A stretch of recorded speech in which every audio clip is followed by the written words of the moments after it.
嗰一晚我係喺閘口度準備一班由香港去倫敦嘅航班，突然聽到嘭一聲，咁見到一個婆婆咧暈低咗地下度，咁我即刻過去睇下佢發生乜事。我跑到嗰陣時，個婆婆已經暈咗，咁我佢手好凍，我好擔心，即刻跑咗佢乜室度咧，攞啲毛氈幫佢求保持身體嘅溫暖。醫生話婆婆嗰晚咧要留院1晚，咁我即刻問自己，同埋嗰個婆婆點樣咧？喺香港無論有冇親戚，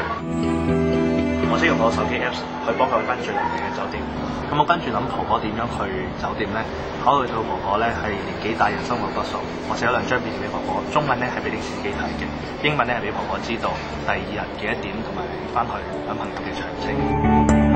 同時間咧，我撳咗幾百蚊嘅港幣俾婆婆作為交通嘅費用。咁第2日咧，我好開心，呢個婆婆出咗院，咁我去接佢啦，陪同佢上飛機。去到登機閘口嗰陣時咧，佢拍一拍我隻手同我講，佢會 keep 住我俾佢張便條咧作為一個紀念。好嘅服務係滿足乘客嘅要求，而由心出發嘅服務咧係要滿足乘客嘅需要。用心去幫助乘客，代入佢哋嘅身份，或者去解決到個問題咧，先至係客服服務真正嘅精神。